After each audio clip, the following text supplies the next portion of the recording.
Hey y'all, it's Kelly from Dixie Darlins Tumblers, and today I'm going to do something a little bit different than I'd originally planned, but it was a cup I was working on, so I thought I would share it. So y'all might have seen the Duncan's Custom Airbrush Powerwash Drippin' Lips Challenge. He and some other YouTubers did a little challenge, and they came out with some great cups, so I'm going to link them in the description box below, as well as this decal you can purchase on his website, so you guys go follow them, purchase the decal. It's so cute. So I'm going to use these, but I'm predominantly going to focus on other things that I do with the cup today. So instead of using glitter as my base, I'm going to use Chameleon Flakes, and I'll show you guys how I do that. And then also, as of late, it's not a Kelly cup if I'm not throwing some two-tone leopard spots on there. So this new file by BearTrendz Digi Designs, I'm totally obsessed with. So I'm going to put it on this cup, and I hope you guys like it.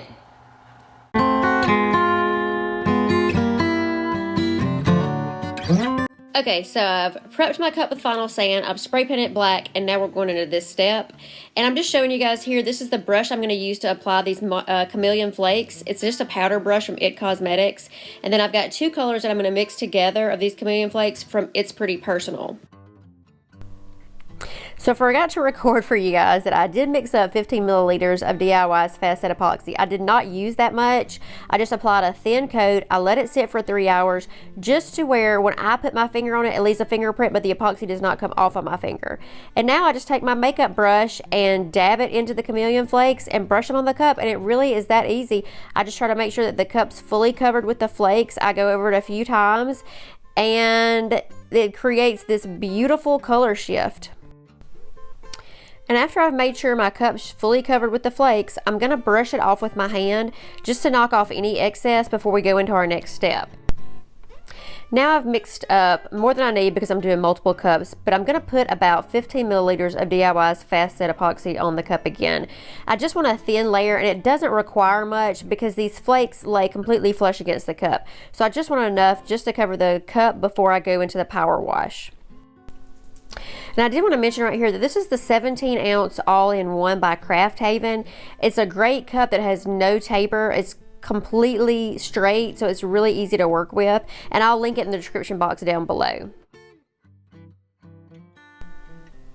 Now onto the power wash. I've got my Dawn Power Wash soap here, and I'm going to spray it pretty heavily on the cup. Since I love these Chameleon Flakes so much, I don't want the majority of them covered up. So I'm going to put a pretty heavy coat of power wash on there just so there you kind of get the bubble effect from the spray paint, but you don't cover up too much of the base. Now I've got my black spray paint. I'm spraying it pretty light too. Again, I just don't want them covered up too much. I just want a little bit of the effect. And now I've rinsed it off, and there you go. We're ready to go to the next step. So again, I've mixed up 15 milliliters of DIY's Fast Set. I'm going to put a little bit of Feather Beverling's Cullen in this. I love the sparkle. I don't want to overpower the bottom, but I just want to give that black spray paint just a little bit of sparkle. So I'm just going to take my little stir stick and get a little bit. I have a tendency to go heavy on this sometimes, so I've tried to train myself to add just a little bit at a time. You can always go back and add more, but once I dump it in there, there's no coming back from it. So you can see I'm just adding just a little bit at a time. I'm going to stir that in and then apply this to the cup.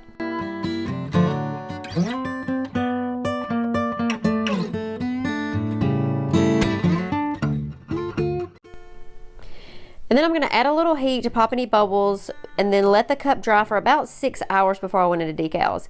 So this is the two-tone leopard spot. I have tried doing it where I ungroup them and print them off all in rows.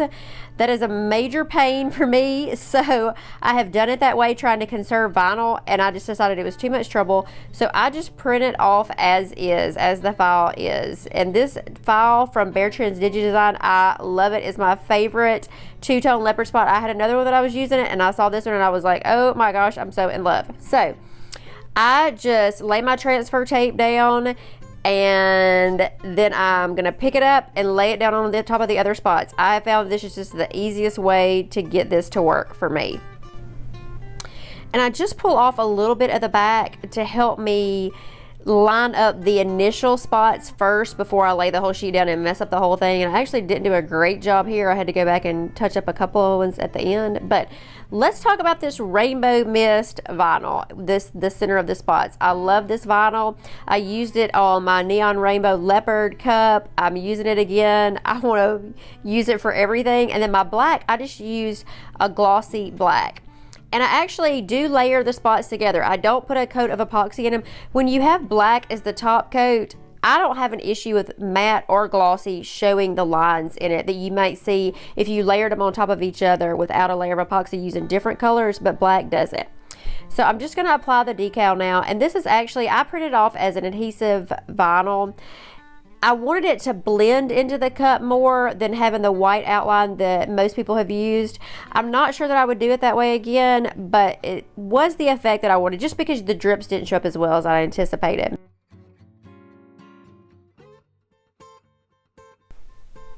And I'm just going to go in and trim off a little bit. I'm just trying to get my spacing right here, so I'm going to trim off this white so I can get a true, you know, height of the decal to make sure I'm placing it good in center.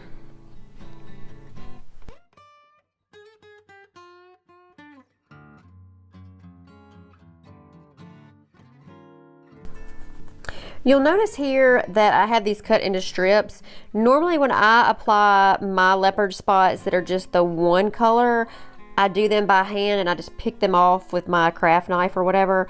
But here, because I've had to layer them, they are gonna have my transfer tape on them, and they're just easier for me to manage and deal with if they're just in little strips. And I'll continue to cut them. You guys will see me. I continue to kind of cut them up into little squares so they're just easier to deal with, because I'm gonna hand place them where I want them instead of just laying the whole sheet of leopard spots down. I still like to hand place mine. And here, and the other reason is because when you print them off on a sheet, they're all going to be the same color. I kind of wanted to mix up the color, so I wanted like a pink and a purple and a blue instead of just a line around the top of yellow and a line around of pink. So I tried to mix up the colors a little bit on this one.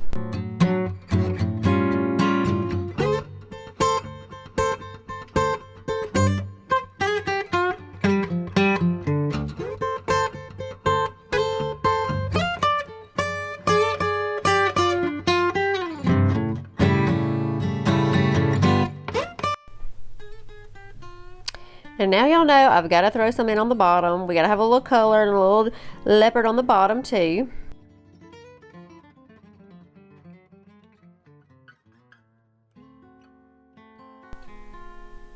So I did a light sand around the top before I came into my coat of epoxy, which I failed to record or apply in the epoxy, but I did mix up 20 milliliters of DIY's Artisan Art regular epoxy for my final coat. I applied that, used my torch to pop any bubbles, and here we have the finished product. So y'all, tell me what you think, give me some feedback, and as always, I'm here to answer any questions that you have. So thanks for watching, and I'll see y'all soon.